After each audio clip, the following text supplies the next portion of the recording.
Good morning everyone. तो शुरू करते हैं बच्चों हमारी आज की क्लास। अभी तक हम लोगों ने केमिकल प्रॉपर्टीज के बारे में पढ़ा था, मेटल्स की केमिकल प्रॉपर्टीज के बारे में। उसके बाद हमारे पास आया था मेटल एक्टिविटी सीरीज। तो फटाफट एक बार मेटल एक्टिविटी सीरीज के बारे में एक समरी हम लोग पढ़ते हैं। ओके, तो हमारे पास मेटल होते हैं बच्चों, potassium, sodium and calcium. These are the very reactive metals. They can react with cold water and they are very explosive. Potassium and sodium, they show explosive in nature. They are explosive in nature, and calcium show a violent reaction. याद रखिए, कभी भी आपके पास आता है any metal X which shows a violent reaction with cold water. So violent reaction, violent word आता है, then it means we are talking about calcium. अगर वो explosive reaction की बात करता है, it means we are talking about potassium और sodium. Okay, then इसके बाद हमारे पास बच्चों आते हैं elements which are fairly reactive metals. Magnesium, zinc, and iron are fairly reactive metals. Now, they react with steam. Magnesium, iron, and zinc, they can react with steam. Magnesium show a moderately fast reaction, but iron and zinc show a little bit of slow reaction. Iron will show the least, you can say, fast reaction, or the most slowest one reaction. Then we have unreactive metals, lead, copper, and silver. They all are unreactive. No reaction with either cold or hot water, or you can say steam. ये कोई reaction नहीं करते हैं बच्चों. Or even with dilute acids, they are not going to show any reaction. तो summary देखते हैं फटाफट. पोटेशियम, सोडियम एंड कैल्शियम, ये क्या है बच्चों? React with cold water, water के साथ रिएक्शन कर जाते हैं. और डाइल्यूट एसिड की बात करें तो दे show explosive reaction with dilute acid, and calcium show a violent reaction. अगर हम बात करते हैं मैग्नीशियम, जिंक एंड आयरन की, they react with steam react करते हैं. और अगर मैं बात करता हूँ डाइल्यूट एसिड्स के साथ में, तो magnesium and zinc reacts moderately and iron reacts little bit slow. अगर मैं बात करता हूँ लेड, कॉपर एंड सिल्वर की, तो लेड, कॉपर एंड सिल्वर बच्चे कोई रिएक्शन नहीं देते वाटर के साथ में. Okay, not either with steam और water, but with dilute acid they also show no reaction. So hydrogen gas is produced in all the three reactions, that is displacement of hydrogen is a redox reaction, H positive gained electron. Reactive metals, only reactive metals are the one which are going to replace the hydrogen. Otherwise, अगर आपके पास में ये है copper and silver है, ये आपके पास में कोई रिएक्शन नहीं देंगे एसिड के साथ में, क्योंकि हाइड्रोजन को रिप्लेस नहीं कर पाते हैं. Unreactive metals have a greater tendency to remain uncombined. So that's why silver, gold ये हमारे free state में मिलते हैं और ये unreactive से तरीके से behave करते हैं.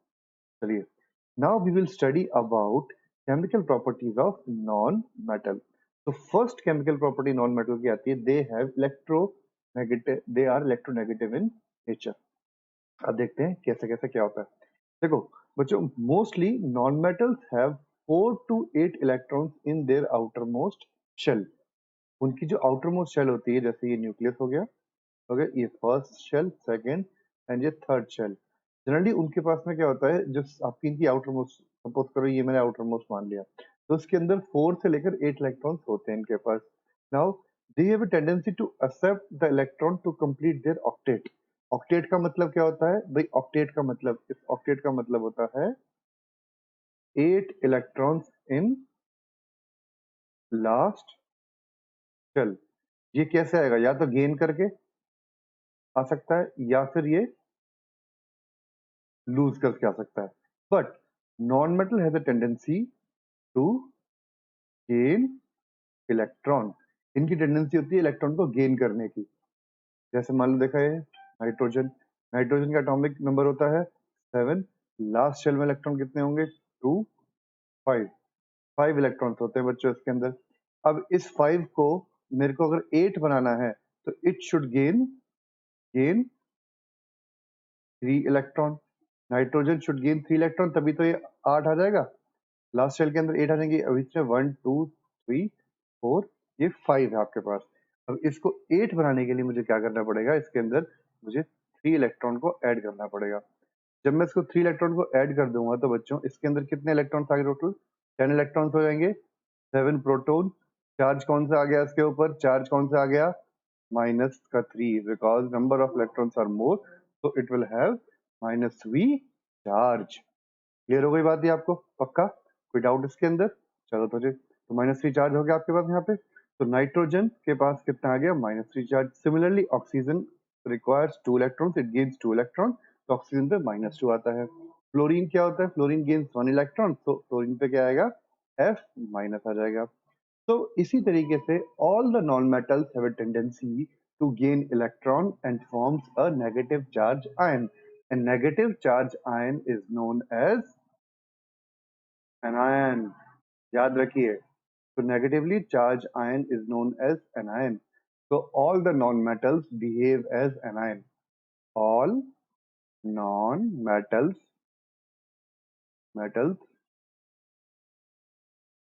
behave as anion. Got it? Any doubt? चलो तो फिर आगे. Now, reaction of nonmetals with oxygen. Now, how they are going to react with oxygen? So, nonmetals react with oxygen and forms acidic or neutral oxides. Metal reacts with oxygen and forms basic oxide, and nonmetals react with oxygen and forms acidic oxide. ये important point है बच्चों, याद रखना आप लोग. This is very important for your board exams class 10. Class 8 आप इन चीजों को थोड़ा बहुत इग्नोर कर सकते हैं, बट ये चीज इग्नोर आपको भी नहीं करना है. आप रिएक्शंस को इग्नोर कर सकते हैं, but this is also important for you. Okay, so these oxides are covalent in nature. ये ऑक्साइड क्या बच्चों? कोवेलेंट इन नेचर होती है. अब ये कोवेलेंट इन नेचर का मतलब क्या है, ये मैं आपको बाद में बताऊंगा. कोवेलेंट इन नेचर और आयनिक इन नेचर, ये अभी आप लोग छोड़ो, इसको मैं अभी थोड़ी देर में बताऊंगा कि ये क्या होता है. बस इतना याद रखो, कोवेलेंट इन नेचर का मतलब they are formed by sharing of electron. भाई कोवेलेंट इन नेचर का मतलब शेयरिंग ऑफ इलेक्ट्रॉन से बनता है. बस अभी आप लोग इतना ही समझिए, इसको मैं चैप्टर खत्म होने के बाद में कोवेलेंट और आयनिक के बारे में आपको मैं बताऊंगा. ओके, तो दीज ऑक्साइड्स, पहला पॉइंट आपको क्या याद रखना है भाई, they are acidic in nature, but exception case होता है, कुछ होती है न्यूट्रल. तो most of the non metal oxides are acidic in nature, ये बात आपको याद रखनी है. ठीक है, and they form by sharing of electron. देखो लिखा गया है यहाँ पे, the acidic oxides dissolves in water and forms acid. अब सीधी सी बात है, जब एसिडिक ऑक्साइड हो गई, उसको हमने पानी में डिसॉल्व किया तो वो एसिड्स बनाएगा. चलिए एग्जांपल देखते हैं. एग्जांपल देखा हमने, C+O2 carbon reacts with oxygen and forms carbon dioxide. And carbon dioxide को हमने पानी में डिसॉल्व कर दिया बच्चों, तो ये क्या बन गया मेरे पास? कार्बोनिक एसिड बना. Carbonic acid. तो ये जो हमारे पास में जो है नॉन मेटल का जो ऑक्साइड बना, these are acidic in nature because whenever they mix with water they form acid. So oxides of carbon, sulfur, phosphorus, etc. are acidic and therefore they turn blue litmus. ये क्या होता है? Indication. कभी भी जो acid और base होते हैं ना बच्चों, उसको हम लोग इंडिकेटर्स यूज करते हैं पता करने के लिए सब्सटेंस के लिए कि भाई ये एसिड है या बेस. अगर it turns blue litmus solution to red, अगर ब्लू टू रेड हो जाता है, तो इसका मतलब क्या हो गया? ये है एसिड. ठीक है, और अगर रेड है आपके पास, उसको ब्लू में कन्वर्ट हो जाता है, तो वो क्या हो गया मेरे पास? बेस हो जाएगा.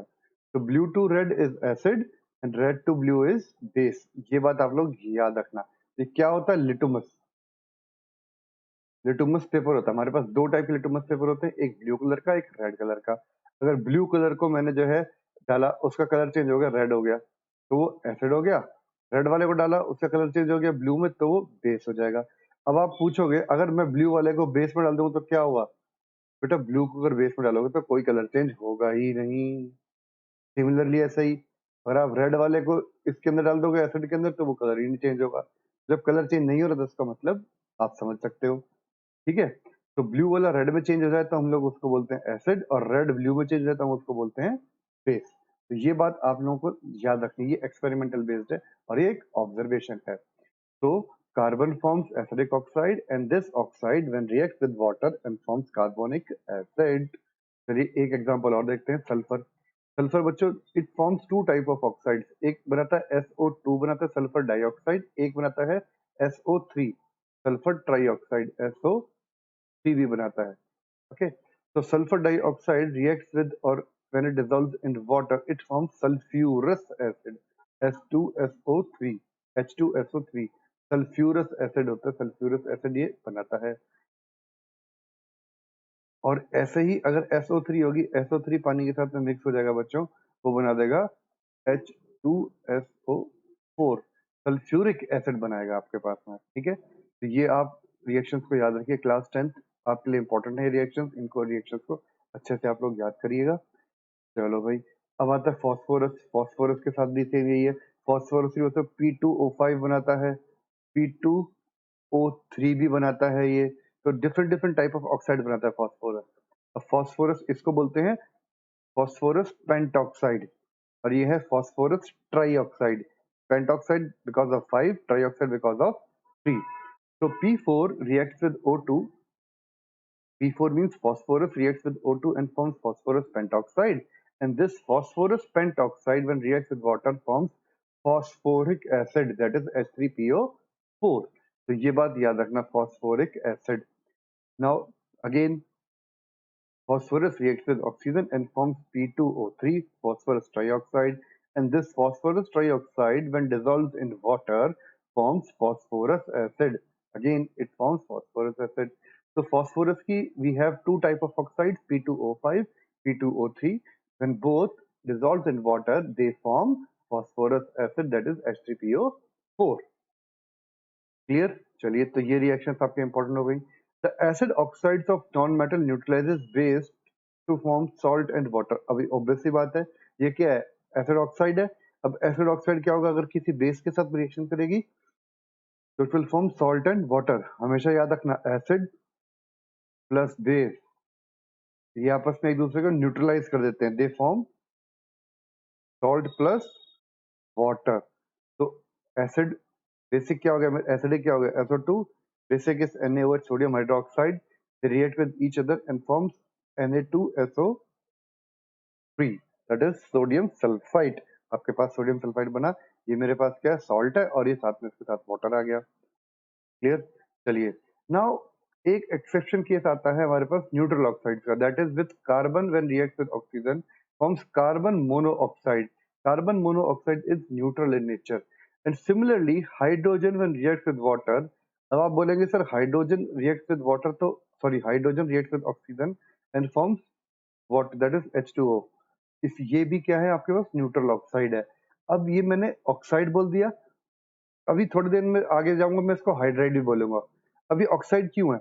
क्योंकि देखो, हाइड्रोजन को मैंने रिएक्ट कराया ऑक्सीजन के साथ। अब किसी भी चीज को ऑक्सीजन के साथ रिएक्शन करवाते हैं तो जो प्रोडक्ट बनता है उसे बोलते हैं हम लोग ऑक्साइड। जैसे कार्बन, ऑक्सीजन के साथ कार्बन डाइऑक्साइड या कार्बन मोनोऑक्साइड बना, सोडियम ऑक्साइड बना था। जो भी चीज ऑक्सीजन के साथ में रिएक्शन होती है उसे हमने बोला ऑक्साइड, और जो हाइड्रोजन के साथ रिएक्शन करेगी उसे बोलेंगे हम लोग हाइड्राइड। तो यहाँ पे क्या है बच्चों, मेरे पास कार्बन एंड ऑक्सीजन दो चीजें आई, कार्बन और ऑक्सीजन आपस में रिएक्ट करके carbon monoxide, that is neutral in nature. तो ये दोनों आप लोग याद रखना। ऐसे ही नाइट्रिक ऑक्साइड NO और नाइट्रस ऑक्साइड, ये दो एग्जांपल हैं आपके पास में, 1, 2 एंड 3, 4। ये 4 एग्जांपल्स हैं, आप लोग न्यूट्रल ऑक्साइड्स के लिए हमेशा याद रखिए। मतलब they are not going to change the litmus paper, no change in litmus paper. चलिए, these oxides do not turn the red litmus to, हाँ, ये लिखा आ गया, blue litmus to red solution में कन्वर्ट नहीं करते, there is no change in the litmus paper। Now reaction with hydrogen। Hydrogen, now non-metal reacts with hydrogen under different conditions and form corresponding covalent hydrides। Again ये covalent hydrides को दोबारा बताऊँ, it is sharing of electrons है। So each and every element is going to react with hydrogen in a very different manner, non-metal especially।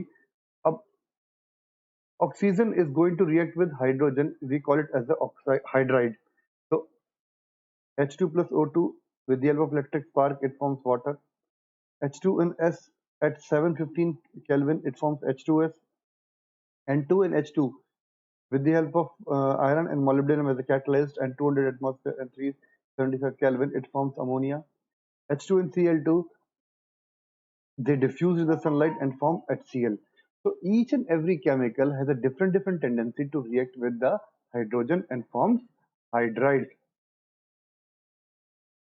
ये चीज याद रखिए, hydrides are the compounds which are formed when any element, whether metal or non-metal, reacts with hydrogen. तो different आपकी conditions ये होती हैं. Next आता है बच्चों reaction of non-metal with water. Non-metal do not react with water. ये important point है भाई, ये तो सबको पता होता है non metal do not react with water, but why, question mark, ऐसा क्यों होता है? Why non metal do not react with water और steam to give hydrogen gas? सबसे इंपॉर्टेंट क्वेश्चन आ जाता है भाई ये, why non metals do not react with water or steam to give hydrogen gas. Now this is because non-metal cannot give electron to reduce hydrogen ions of water to hydrogen gas. Now they do not have electrons.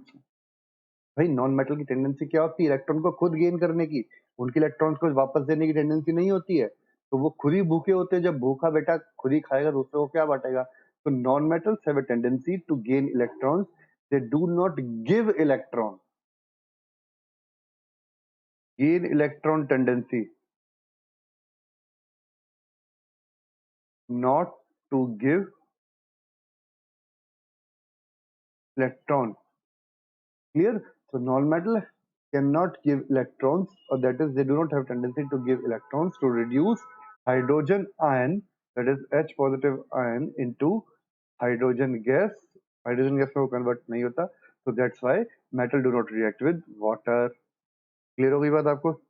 Non-metal do not react with water. Or you can say that, अब suppose करो ये है water, ये मेरे पास है non metal, कौन सा लेके जाता हूँ मैं? मैंने क्लोरीन ले लिया. तो chlorine is not able to replace or displace this hydrogen because chlorine is far less below that of the hydrogen in the reactivity series. आप लोग इसका reactivity series के तौर पे भी आंसर दे सकते हैं.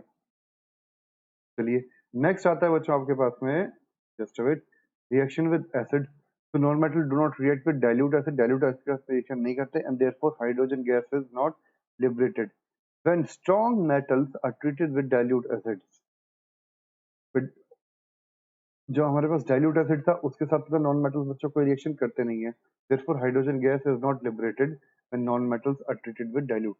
So no liberation of hydrogen gas because these non-metals are not able to displace hydrogen from its acid. अभी मैंने आपको बताया था, because they are very low in the reactivity series than that of the metal, sorry, acid or hydrogen. So therefore non-metals do not displace hydrogen from its dilute acid. Example, carbon sulfur, phosphorus do not react with dilute acids such as dilute HCl, H2SO4 to produce hydrogen gas. So we have seen that the hydrogen gas can only be displaced from sulfuric acid if electrons are supplied to H positive ion of the acid. So we have seen that hydrogen gas cannot be displaced from the dilute acids if electrons are supplied to H positive ions from to form acids. Now H2SO4 है, H2SO4 के अंदर क्या 2H positive plus SO4 negative, electron एक मिल गया, इससे convert हो गया H2 में कन्वर्ट हो गया, H2 now can react with SO4 and form acid. But non-metals are electron acceptors and therefore they cannot give H positive ion of an acid, so therefore hydrogen gas is not liberated. The main reason behind that hydrogen gas is not liberated because non-metals have a tendency to gain electron, not to lose electron. उसकी tendency है electron को gain करना, अपने पास रख लेना. और hydrogen का जो आयन बनता है H पॉजिटिव आयन की टेंडेंसी क्या होती है? इलेक्ट्रॉन को गेन करके अपने आप को कन्वर्ट कर देना, H पॉजिटिव से कन्वर्ट हो जाना H के अंदर, देन कन्वर्ट हो जाना H2 के अंदर और लिबरेट हो जाना. अब भाई अगले की टेंडेंसी है कि कोई भी इलेक्ट्रॉन आता है वो अपनी तरफ खींच लेता है पहले, इसके पास पहुंचता ही नहीं.